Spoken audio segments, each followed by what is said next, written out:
So as lots of you are aware, one of my greatest investigations throughout the years, increasingly more and more, is what really is the essence of the human being.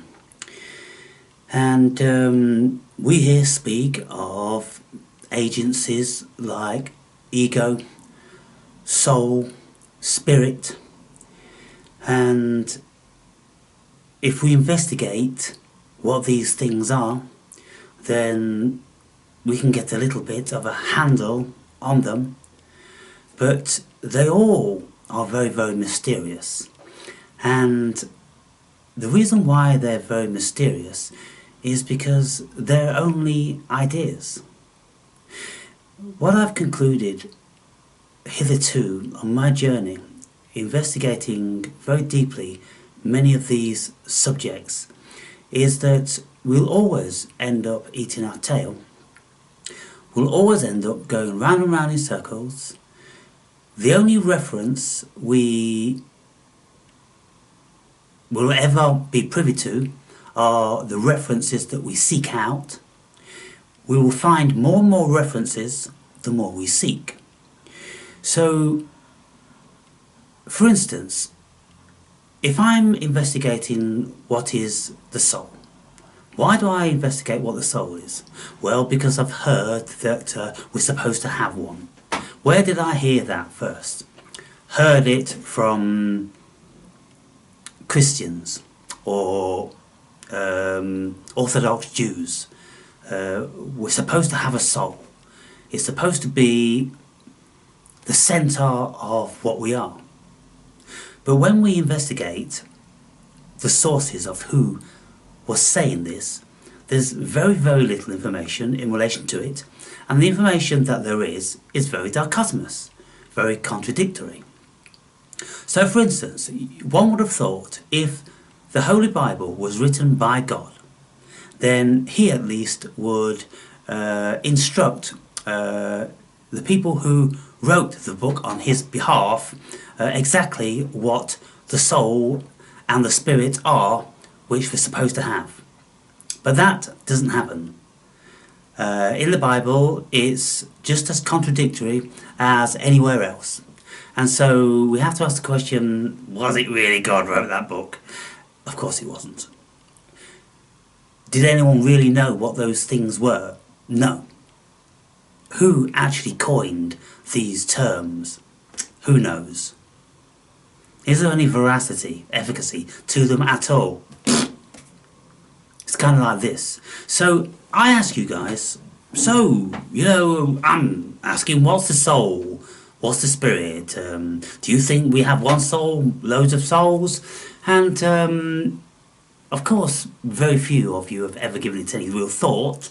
You're obviously busy thinking about other things or doing other things. I get it. But when presented with something like that, you go, and then you think of something, and that thing which you think of comes to the forefront of your mind when your mind inquires into your mind about that subject. So you think, soul. What's a soul? And then people start writing, I think we've only got one soul. And at a stretch it might be kind of like a multi-purpose thing. We don't have separate souls for separate tasks and separate facets of our personality. We just have one soul which takes care of everything. Well, I'm asking you, on what premise do you think that? What personal knowledge do you have of that? And if you looked closely, introspected and questioned where that information derived from, I'm absolutely positive that it will come from your cultural indoctrination, because you've been told all of your lives that you have only one soul. You've never ever been told that you have more than one soul. You've never probably even heard it suggested. Coming from the Awakened Brave is probably the first time it's ever been suggested that we could possibly have more than one soul.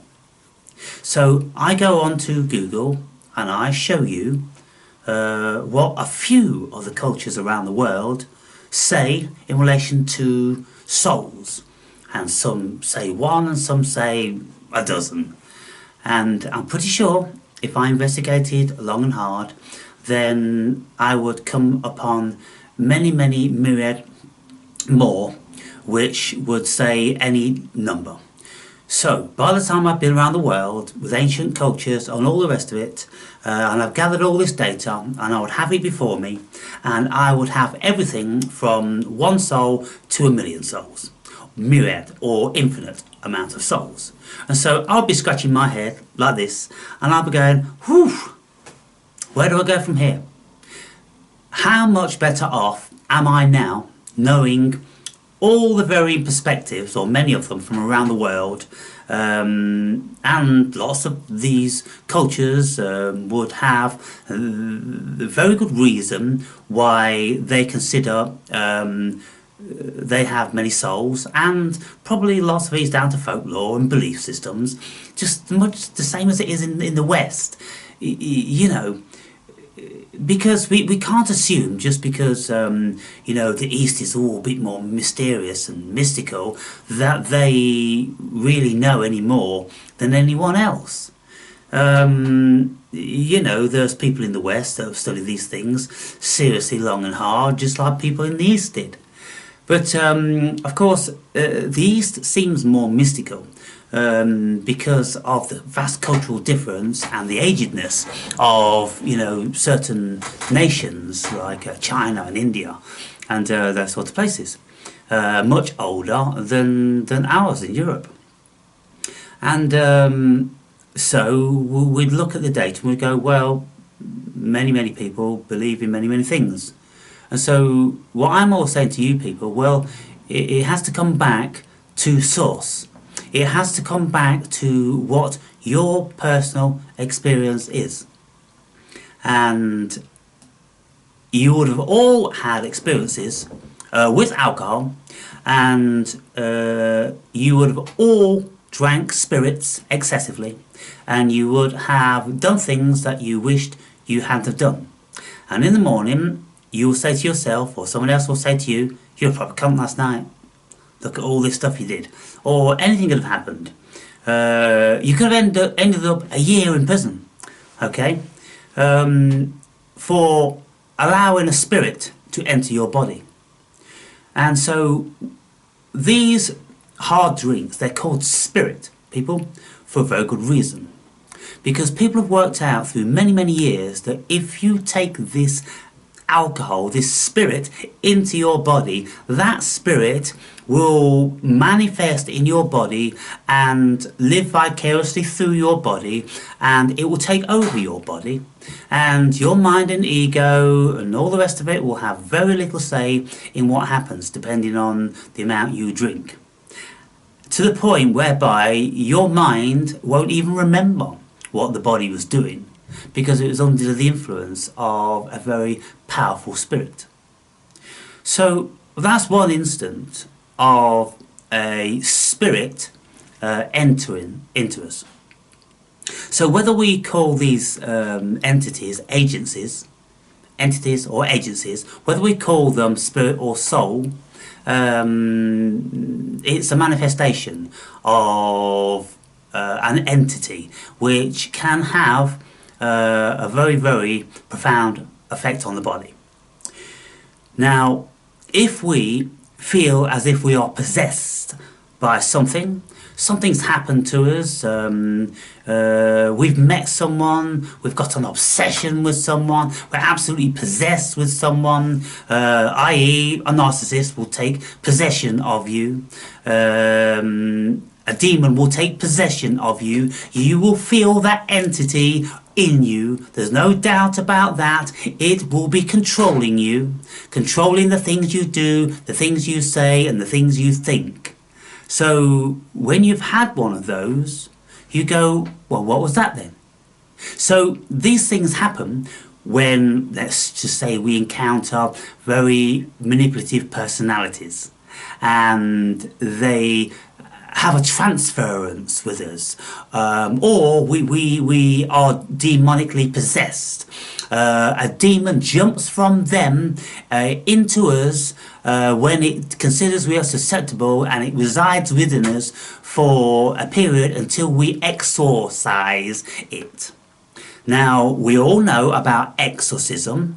Exorcisms are performed primarily by Catholics to exorcise demons. So they know that evil spirits, souls, can enter our bodies. When we drink spirits, we know that they can enter our bodies. When we have an obsession, we know that we are carrying something. When we are becoming very, very negative through the lifestyle that we are living, we will gather up many of these negative facets, whether they're souls or spirits. For instance, the excessive drinker, the smoker, the cocaine snorter, the womanizer, the thief, the aggressor, the belligerent, argumentative, all different sorts of demons. The one that just eats shit and doesn't look after the body. There's a whole myriad of these things going on inside the body now, isn't there? Who is it? What is it? We cannot just say, oh, that's just a soul. That's just a soul. Doing all that stuff. It's too easy. It's too simple. It doesn't wash. Not in my mind, people. Not in my mind. And so I'm pretty sure that if any of you started to think about this, then you'd really start to make some revelations about it. Because just to say that we have one soul, which is responsible for everything we do in the human being, doesn't cut it with me. Because I know I've acted very, very out of character in certain times of my life for fleeting moments. And so I've said to myself, what the fuck happened there? For instance, the alcohol one, we know what happened there. We allowed negative entities within ourselves. They actually are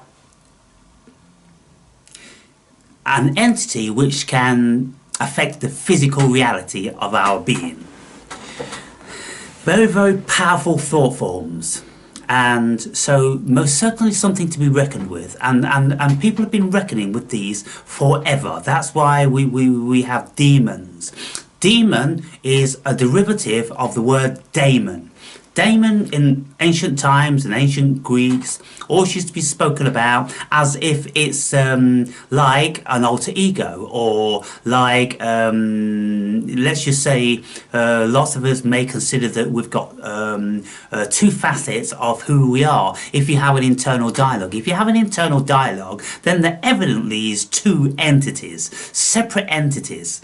You know, you can't really have one entity arguing with itself. I mean, that doesn't really work. How would that work logically, reasonably? The reason why we can have two voices in our heads is because we have two separate brains. That makes perfect sense, doesn't it? And so not everybody has that, and that's the thing. If everybody had that facility, then we'd go, oh, it's a no-brainer. We've got two sides of the brain, and we've got two different agencies, and they talk to each other and argue with each other. But in many people this doesn't happen. They do not even have one voice inside their head. Their heads are empty of thoughts and thought experiments and conversations and arguments and all sorts of things. They don't have them. And when you ask these people, well, how do you decide to do anything? They just go, well, just do it. What do you mean you just do it? Where's the thought come from? Well, just do it. Something just tells me to do it. If I want to go to the shop and get some beer, then I just go to the shop and get some beer. I don't sit in my armchair going, shall I go to the shop and get some beer? Oh, fucking hell, it's raining. Yeah, well, you want beer, don't you? You want to get a little bit tipsy. You want to enjoy yourself, don't you? Yeah, but I'm going to get fucking soaking wet. Anyway, I can't really afford it. Well, fuck me. Not being able to afford it, it's never bothered you before, has it? You know, are you going to go and get the fucking beer or not? Oh, fucking hell. All right, then. How does that work? What's going on there? What's going on there, people, if that's not two entirely separate entities? One most certainly wins over the other. If there wasn't two, what's the fucking point in having this stupid conversation if there's only one thing that was ever going to do anything in the first place, in any case? It doesn't make any sense, does it? There has to be two options. And If, for instance, you say, no, I'm losing weight, I'm staying sober, I'm not going to the fucking shop to buy beer. That's it. So this particular one, the good one, wins over the one which is potentially destructive, doesn't it? The one that's potentially destructive, come on, you know, you want a beer, let's have some fucking beers. Fuck it. You know, fuck the money. You only live once and all this sort of thing. So we've got all that stuff. If I don't get it, if people don't have these conversations inside their heads, how would they decide ever to do anything unless they are automaton, unless, you know, they're being programmed from fucking Saturn, you know, or a satellite. You know, maybe that's what's going on with the vast majority of people. Lots of people, like Dolores Cannon, she would say, look, all these people milling around in the street, they're just extras in your movie. They are not real spirited human beings. And I'm pretty convinced that they're not. What is a spirited human being? A human being which has a spirit, or a soul, or several. And we know about that. We know we've got souls. We know we've got spirits within us. If you ask your neighbour, your partner right now, do you have a soul? That's all you're going to get. Or you're going to get, oh yes, we have a soul. And then you say to them, why do you think we have a soul? Well, everybody knows we have a soul because they've been indoctrinated with the Western doctrine of Christianity, of course. So what I'm always saying to you people, I'm always saying to you, think for yourselves. But, you know, if you're not thinkers naturally, then it's really, really hard. And you're not going to be giving yourself to it for too long.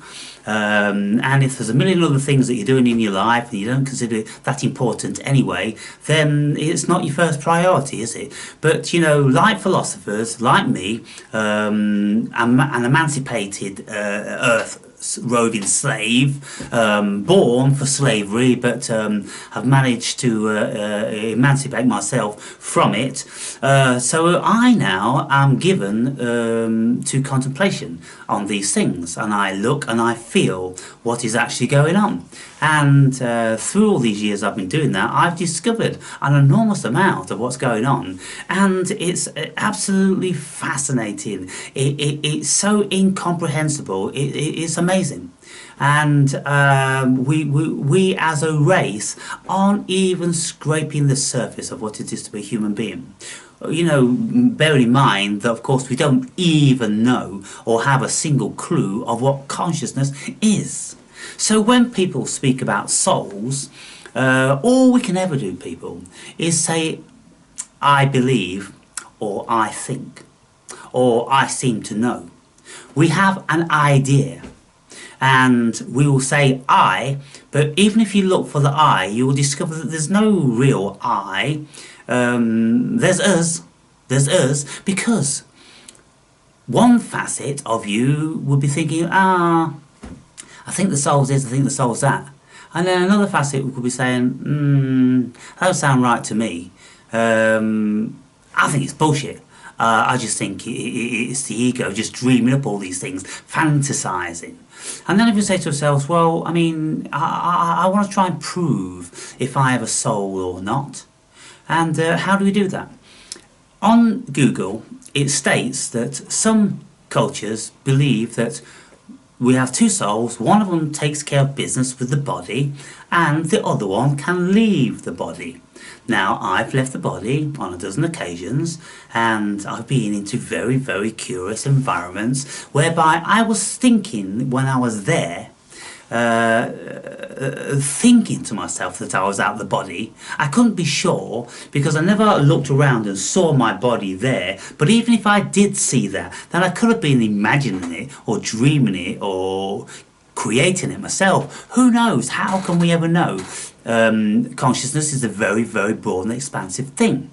And in view of the fact that consciousness is responsible for every single thing in the cosmos, because without consciousness, it wouldn't exist because there'd be nothing there to perceive it, you see. And so, because we don't know what consciousness is, then how could we ever even really remotely start to get to grips with what anything else is? It's just all ideas, isn't it? That's what we do as human beings. In the old days, people will be speaking about daemons because philosophers sat down and it's like Goethe, who wrote Faust. He wrote, alas, there are two souls within my breast. And one of them, is tearing at the other one, and vice versa. And so it's kind of like, well, who are these characters? Who are these beings? Who are these entities? And so it's said that there were daemons, they're entities residing in the body.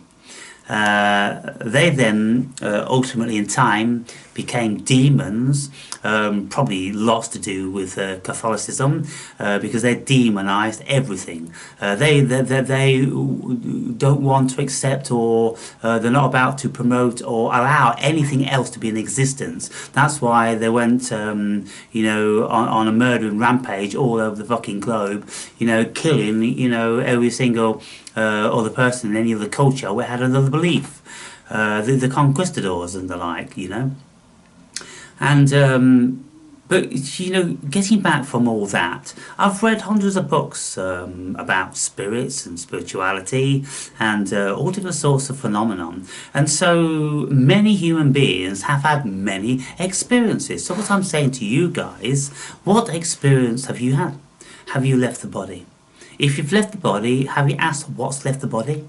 Or what's made it feel like something's left the body? It could all be imagination, could all be a dream, there's no certainty in anything here at all. But something, seems to happen. And so we ask, well, what was that? What was it?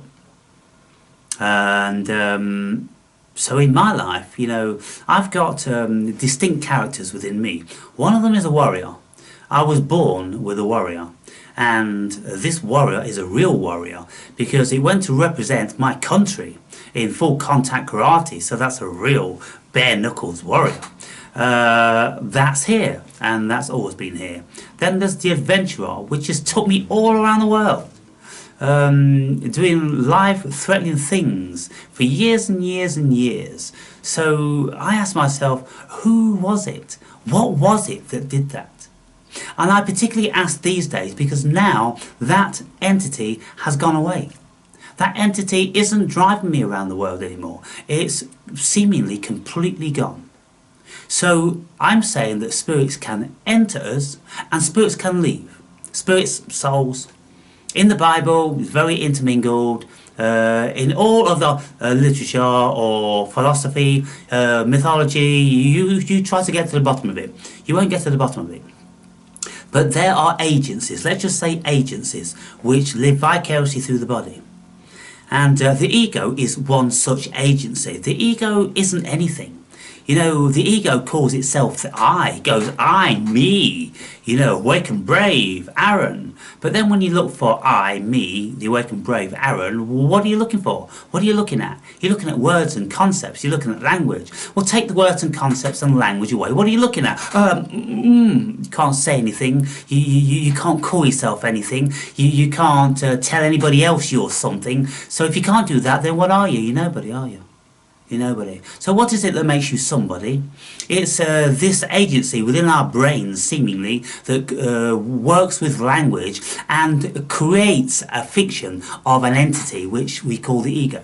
Now, if we look at the ego, Sigmund Freud coined this terminology as far as the Western world's concerned, but I've read about the agency of the id and the superego before Freud. And so what you will find with these people like Freud and Jung, lots of people will think, oh, Freud said this or Jung said that, but of course they were prolific readers and they read into all this ancient mythology and religions and spirituality and stuff like that, and they picked out all this stuff and then they just relabeled things.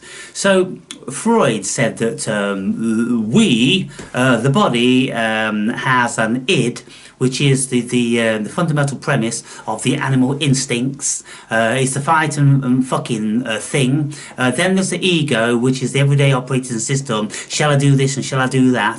And then there's the superego, which is the conscience, which says, hey, you best not be fucking doing that anymore. And so it brings them into line. So we have these three agencies which work together, which we call the agency of the ego en masse. But what is it? It's just a collection of ideas, people, and it feeds on memory. It feeds on our memories, and it's like the helmsman on a boat. It's got hold of the helm, but it isn't the boat. It isn't the fucking sail. It isn't the ocean. It's just an operator, you know, and it's something that's usurped that position from childhood. You know, when we're growing up with babies, we learn to do this, we learn to do that, we learn to do something else. About 18 months, we realise that, hey, I'm a me, get off me, that's mine, and all these sort of things. And then, you know, from the concept of I-ness and me-ness, the ego is born out of. And the ego gets bigger and bigger and bigger and bigger until it thinks that it's the be-all and the end. It thinks it's over and above anything else to do with a human being. But when we become spiritually awoken, then when spirit comes on board, he says, hey, ego, you're not the fucking helmsman here, right? At least you are, only because I want you to be, right? So know your fucking place, because you're not the be-all and the end. You know, it's like there's another one that comes to join the journey. Like the captain of the ship gets on board, or the navigator gets on board. Another agency, you see, because on ships we have captains, we have helmsmen, we have bosuns, all different sorts of skilled beings that it takes to go on a long journey on a ship. So when we look at our ship, and when we look at the agencies, well, we go, okay, the ego there, yeah, okay, I get that one. That one uses language, and you know, it uses my feelings and this and the other, and it accesses memory, and it's become an autonomous entity into itself. Is that the soul? No, that's not the soul. That's just the operating system. So what is the soul then? Well, the Bible will tell you that the soul is your life force. It is that which creates the emotions. It's that which generates pain. It's that which generates love. It's that which generates hate. It's the very essence. You could say it's the electricity of the body. It's the animation of the body. The life force. It's like the light in a light bulb. The body is just a bulb, but it's nothing until the light receives electricity. So, Holy Spirit, you know, is the soul the Holy Spirit? Well, in the Bible, it says that there's something else over and above the soul, and that's the Spirit. And the Spirit is the highest of the high, and the Spirit is relating to God, and the Spirit is God, and you share Holy Spirit, you share God's Holy Spirit, and so you have that. Well, where is that? How can I get to know that? What part of me is that? Is that the same as the soul, or is that different to the soul? Well, according to the Bible, spirit is God, it's the ineffable, you know, it's the intangible, it's the ethereal, whereas the entity which runs the body is a physical thing. It is pain and it's suffering, and, you know, it generates love and all these sorts of things with feelings. So the soul is responsible for the feelings, yeah? Whereas the spirit is just responsible for, I suppose, the very essence of what we are. You know, it's like Russian dolls, isn't it? There's one inside the other, inside the other, inside the other. And as we look at ourselves and we read things, we go, well, look, it's kind of like complex, because the Bible makes a very, very distinction on some occasions as to what the soul and the spirit are. They say that they are very different entities. They speak about the soul and they speak about the spirit in the same sentence, so they're obviously very different, but they don't elaborate on what they are sufficiently so we can really get our heads around it. But what I'm saying in relation to these entities, I know that entities have entered me and they've left. And I know that there's entities that have been with me a long, long time. And I know that, for instance, in my life, all the things I've done, I've been a businessman. I've been a business owner, and there is a businessman soul, spirit within me, which is exceedingly determined and thorough. That's an entity, it's a character all unto itself. Well, I no longer have a relationship with that because I'm not a businessman anymore. But when I was a businessman, that was very, very powerful. It was one of the major ones.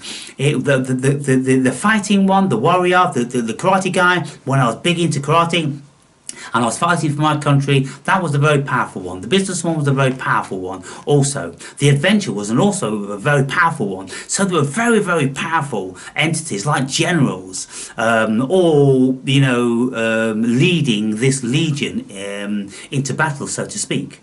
But through the years, the adventurer has left, and the warrior, I won't say it's left, but it's diminished. It's greatly diminished. Potentially, it's here in the flick of a switch. But you know, I'm not about conquering the world anymore, and so you know, it's took a back seat. What's prevalent now is the musician in me, the vocalist in me. The wild nature foraging spirit, the green man is within me. The green man wasn't anything like as prevalent in my early years as it is now. All of a sudden it took over my whole home. You know, it really, since I started psilocybin, I suppose, the green man spirit of Great Britain, of the Northern Hemisphere, has entered my body and it fucking loves it.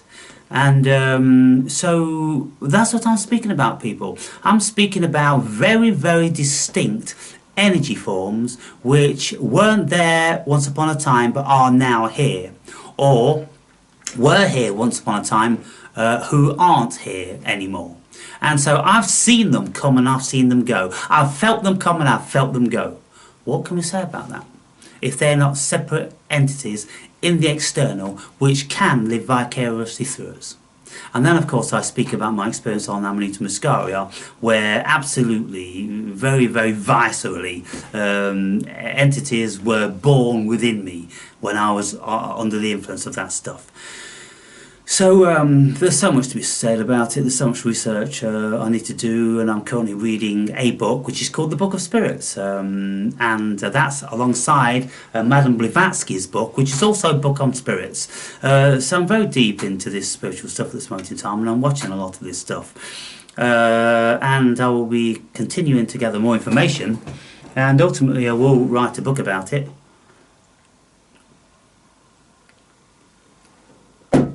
Putting the pieces together, which probably no one else on the planet will have a kinship with, because it's been my personal experience. But significance to notice, now that I am, you know, provoking you people into, you know, sharing a little bit of your journey and who you are and all this sort of thing, then you are telling me that, yeah, I mean, I've had encounters with Jesus and, you know, demons, and I think I'm possessed by a couple of demons, to be fair, and all these different sorts of stuff. Yeah, well, we're on the right track then now, aren't we? Because we can have open conversations about this. We can share information on it. And we can learn about ourselves. Because, you know, as Socrates said, you know thyself. That seems to be, if not the be-all and the end of this earth sojourn, to discover what actually we are. It's like a magical mystery tour, isn't it? And so, you know, if you have time or the energy or the inclination and the wherewithal, you know, you need the tools. You see, if people are going to be a mason, for instance, you know, masons of old days that worked with stone and that did all these wonderful carvings for these cathedrals, they were very, very highly skilled craftsmen. And of course it's these stone craftsmen that knew about math, knew about science, that knew about geometry, and they went on to be the masons, which were actually stonemasons, but then it got shortened to the masons.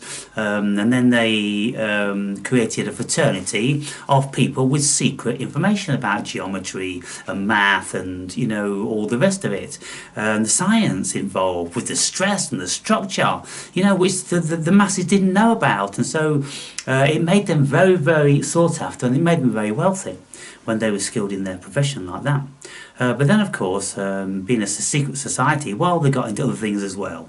You know, along the lines of the Knights Templar and Gnosticism and all these different sorts of things like that, Kabbalah.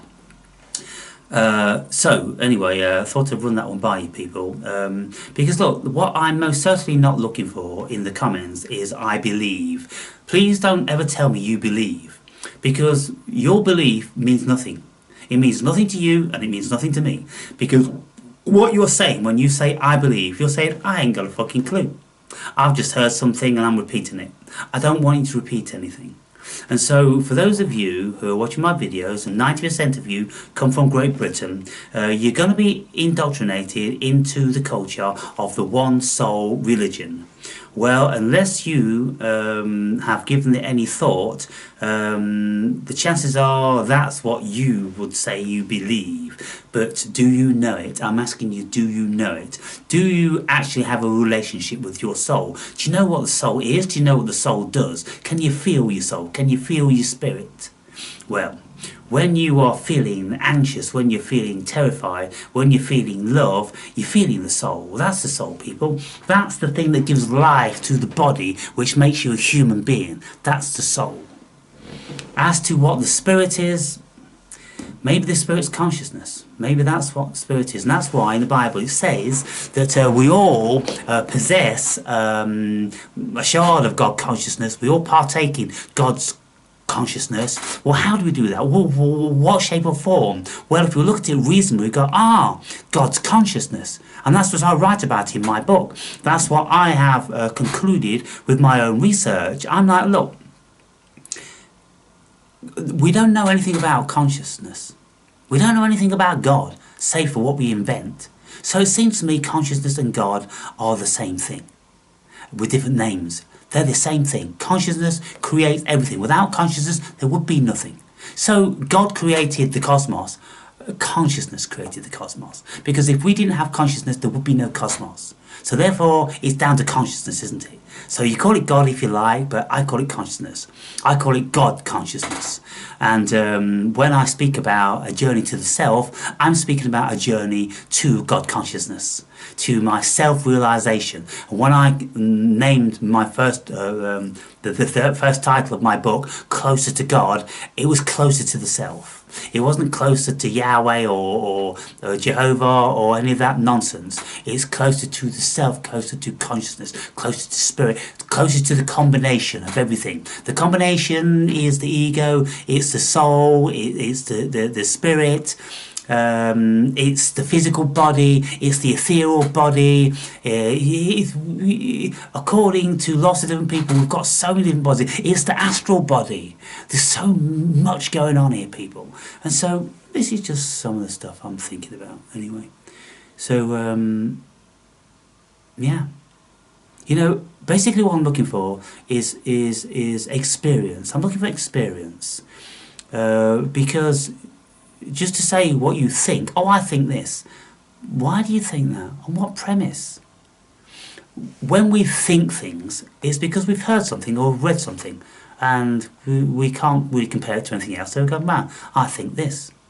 But I'm asking you, you know, if you were philosophers or very well read, then you would have read an enormous amount of different conflicting stuff. And then you go, I can't really say I think this and I think that because I think a billion things.